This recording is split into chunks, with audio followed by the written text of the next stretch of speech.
Cette petite vidéo avec un partage d'écran pour vous montrer ce que j'ai mis en place sur votre compte Superhôte. Alors concrètement, on va commencer directement par les notifications, donc toute la messagerie automatisée que j'ai mis en place. Alors d'habitude, je mets en place un message de confirmation de réservation pour Airbnb, un autre pour Booking. Là, dans la mesure où vous prenez pas de caution sur les chambres, j'ai rajouté une troisième notification. Donc pour plus de clarté, j'ai simplement numéroté les notifications dans l'ordre dans lequel elles vont partir. Donc on a la 1, la 2, la 3, la 4 et je vais vous dire après ce que j'ai mis en place comme autre notification.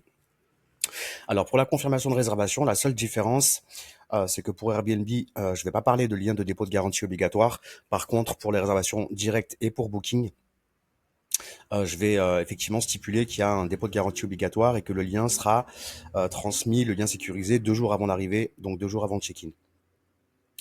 Donc, si vous souhaitez modifier les contenus de ces messages, vous pouvez le faire directement dans la partie texte, mais ça, je pense que vous savez comment ça fonctionne.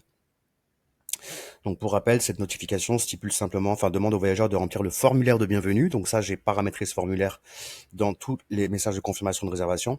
Concrètement, l'avantage du formulaire de bienvenue, c'est que le voyageur pourra indiquer son adresse mail, son numéro de téléphone, on ne sait jamais s'il n'est pas à jour, et également indiquer son heure d'arrivée de départ et ça se mettra à jour directement dans la réservation dans Superhôte. Donc voilà pour cette notification et la différence donc avec Booking, c'est que là je stipule, voilà, nous reviendrons vers vous 2 jours avant votre arrivée pour préparer votre check-in. Nous vous ferons parvenir toutes les informations nécessaires pour un enregistrement sans encombre, ainsi que le lien sécurisé pour le dépôt de garantie obligatoire. Donc, ce message partira pour Booking, pour les réservations directes. Et si vous souhaitez le mettre en place également pour VRBO, dans ces cas-là, il faudra juste sélectionner la chaîne VRBO ici. Ah bah, elle est déjà cochée là. Mais voilà, vous pouvez en tout cas personnaliser les chaînes sur lesquelles vous souhaitez envoyer cette notification ou pas. Pour les chambres, donc c'est pareil, c'est le même message qu'Airbnb. Mais j'étais obligé au niveau du paramétrage de le dissocier. Donc voilà pour cette notification de confirmation de réservation. Ensuite, on a le message de pré-check-in qui va partir, lui, 2 jours avant l'arrivée des voyageurs. Donc pour Airbnb, comme je le disais tout à l'heure, je parle pas de dépôt de garantie. Par contre, là, je mets en place le formulaire de check-in qui lui permet de récupérer la pièce d'identité du voyageur. Donc ça, c'est quelque chose que je recommande, surtout avec Booking, hein. Alors en fait, ce qui se passe, c'est qu'Airbnb explique qu'ils font le nécessaire au niveau de la vérification d'identité, mais ils peuvent pas garantir que c'est 100% OK. Donc on est en droit, si on le souhaite, de réclamer la pièce d'identité pour les voyageurs Airbnb. Moi, je le mets en place. Moi, personnellement, je demande même le dépôt de garantie sur Airbnb. Ça fait 6 ans que je travaille comme ça. J'estime que Airbnb n'a pas à faire la loi chez les propriétaires. S'il y a un pépin dans un logement, moi je veux pouvoir intervenir sur le dépôt de garantie le plus rapidement possible pour changer ou réparer ce qui a réparé ou à changer. Donc moi je demande le dépôt de garantie sur Airbnb, mais c'était une petite parenthèse. Donc voilà, on a la même chose donc pour Booking avec le fameux lien pour le dépôt de garantie obligatoire, qui est en fait le shortcode Deposit Link, juste là. Donc tout ça, une fois que le voyageur remplit son dépôt de garantie, concrètement, ça envoie une notification que j'ai paramétrée, qui est celle-ci, caution OK. Donc ça envoie un message pour confirmer aux voyageurs que le dépôt de garantie est bien enregistré. Donc ça vous permet aussi, vous, de voir dans la messagerie assez rapidement que le nécessaire a été fait. Également, dans la réservation, ça se met aussi en OK. Donc je vais prendre l'exemple d'une résa. Alors c'est pas le bon exemple, on va prendre celle-ci. Voilà, une fois que la caution est OK, ça se met en OK ici. D'ailleurs, je sais pas pourquoi il est sur OK, puisque c'est une réservation du 19 août. Bon, petit bug a priori. Donc j'ai remis ça à jour. OK. Donc voilà, une fois que le dépôt de garantie est enregistré, ça passe en OK dans caution et ça envoie un message également au voyageur pour lui dire que le dépôt de garantie est bien enregistré. Donc pour l'instant, j'ai rien touché moi au niveau des informations d'accès. Il y a plusieurs possibilités. On peut paramétrer l'envoi des informations d'accès quand le voyageur a fait le dépôt de garantie, donc quand le dépôt de garantie est enregistré. Donc ça pour Booking et les réservations directes. On peut aussi, si on le souhaite, pour Airbnb, envoyer les informations d'accès à partir du moment où le formulaire de check-in est validé par le voyageur. Donc ça, c'est une possibilité. Ou on peut choisir d'envoyer simplement les informations d'accès le jour J, euh, comme vous l'avez paramétré ici. Le jour J, là, c'est à 9 heures, par exemple. Donc voilà, ça à voir, à définir, comment vous voulez mettre les choses en place. L'accès parking, c'est pareil, hein, j'ai rien touché. Donc voilà pour le message de pré-check-in. On a une troisième notification qui va partir avant le check-out. Donc ce sera un jour avant, vers 18 heures. Que je dise pas de bêtises, je l'ai programmé à 17 heures. Ouais, c'est ça. Donc là, bah, simplement pour rappeler les différentes procédures pour le check-out au niveau de l'heure de départ et des choses à effectuer avant de rendre les clés le lendemain. Et enfin, on a une quatrième notification qui, elle, va partir le jour du check-out à 19 heures, où là, on va transmettre la facture. Donc ça, au moins, c'est envoyé automatiquement pour chaque réservation. On va proposer aux voyageurs de réserver directement par le biais du module de réservation super haute un nouveau séjour, et on va demander aux voyageurs également de nous laisser un avis positif. Voilà. Alors, à chaque fois qu'un voyageur va remplir son formulaire de check-in, vous allez recevoir une notification, vous allez recevoir un message en fait avec les informations qui ont été remplies par le voyageur. Pour les réservations directes, imaginons qu'un voyageur réserve directement sur le module de réservation. Une fois qu'il a effectué son règlement, j'ai envoyé l'envoi automatique du contrat de location dématérialisé. Donc ça, toutes les informations du contrat sont pré-remplies et le voyageur aura juste à signer sur son téléphone avec son doigt ou sur son ordinateur avec sa souris. Et vous recevrez donc une notification également pour vous préciser que le contrat de location a été signé. Donc ça, c'est ce que j'ai rajouté dans la notification interne après signature du contrat. Voilà ce que j'ai paramétré jusque là. Donc voilà, n'hésitez pas à mettre à jour ce qui vous semble utile par rapport à votre propre organisation interne. On peut rajouter, si on souhaite, aussi une confirmation, une notification pour la confirmation du formulaire de bienvenue. Donc pour rappel, la différence entre le formulaire de bienvenue qui est envoyé à la confirmation de réservation et le formulaire de check-in qui est envoyé avant le check-in, c'est le fait de récupérer la clé d'identité, donc dans le formulaire de check-in, dans la notification à J-2. Donc voilà, signature du contrat, ça c'est OK. Donc voilà pour la partie notification.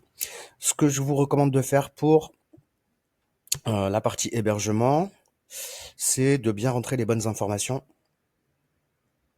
Donc là, mettez bien le nom du propriétaire, parce que ça, en fait, toute cette partie-là, ça va servir au contrat de location dématérialisé. Donc si les infos sont pas remplies ici, la partie propriétaire dans le contrat sera pas remplie. Donc faites bien attention à ça.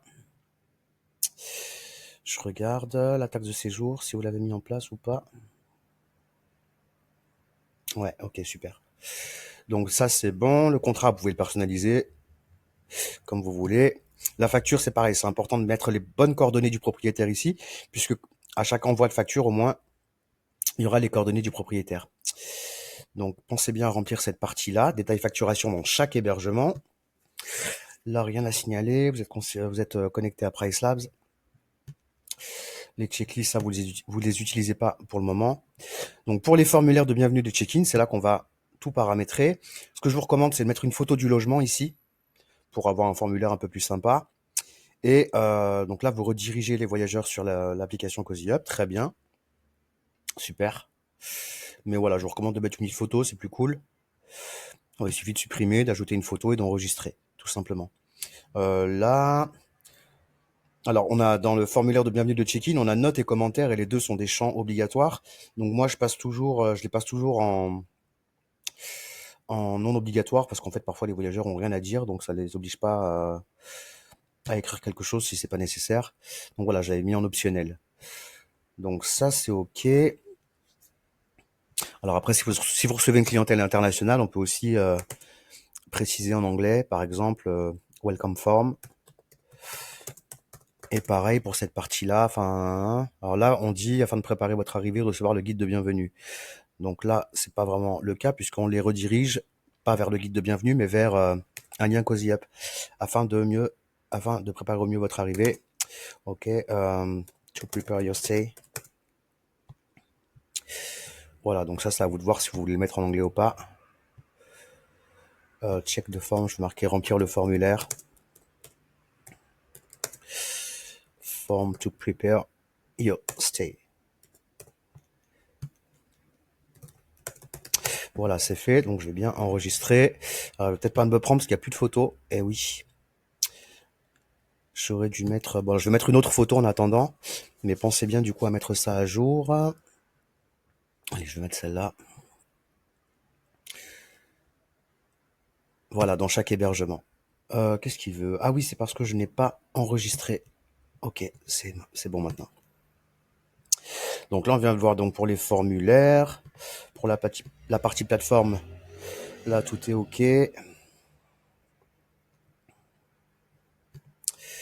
Vous avez des prix différents. Airbnb, Booking, VRBO. Apparemment, vous êtes commissionné à 17% chez 18% chez Airbnb. C'est vous qui supportez la commission. N'hésitez pas à mettre un peu plus sur Booking, parce que je vois que vous avez beaucoup de réservations. Enfin, vous avez des réservations sur Booking et pas sur Airbnb. Et avec les différentes promotions qu'on peut cumuler sur Booking, en général, il faut un price multiplier supérieur sur Booking. Mais bon, après ça, c'est votre stratégie, donc je vous laisse voir ça. Donc, on a vu pour la partie hébergement. Alors, je me souviens que vous aviez une question aussi sur les sous-comptes pour les prestataires de ménage. Donc, moi, j'ai vu que vous aviez créé des sous-comptes. Donc, il suffit de rattacher en fait les bons logements aux bons prestataires. Là, pareil, on peut mettre une petite photo.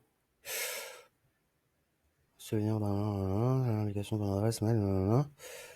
Donc ça, c'est des remarques internes, donc je suis pas sûr que ce soit utile pour votre prestataire. Donc là, l'idée au niveau des paramètres, effectivement, on n'a pas besoin d'indiquer les prix ni la possibilité de réserver.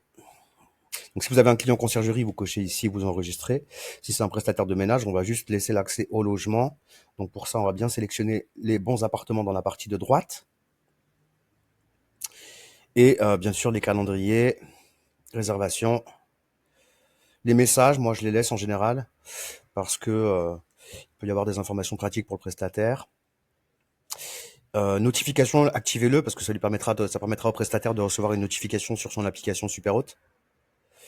Et bien cliquer sur enregistrer en haut. Donc là, pour celui-ci, on a ce logement. Ok, message, je l'active et si vous voulez le désactiver, vous pourrez le faire sans problème. Hébergement et notification. Ok. Et enregistrer. Voilà, je vois que c'est pas la folie au niveau des réservations. Je pense qu'il y a certainement matière à optimiser vos annonces, notamment sur Airbnb, parce que je vois pas de résa. Et même sur Booking, au niveau de la stratégie, je pense qu'il y a des choses à faire, parce que vous avez des séjours d'une nuitée. C'est pas ce qu'il y a de mieux pour éviter les problèmes avec des voyageurs qui viennent faire des fiestas. Je pense qu'il y a un vrai potentiel d'optimisation sur vos annonces, parce que là, on a un calendrier qui est franchement pas très rempli, malheureusement, à part pour la maison. Donc, n'hésitez pas si vous avez besoin qu'on fasse une étude par rapport à ça. Et puis, n'hésitez pas si vous avez des questions, quoi que ce soit. Et je vous souhaite une excellente fin de journée. Je vous dis à très bientôt et à très bientôt. Merci pour votre confiance, Valène.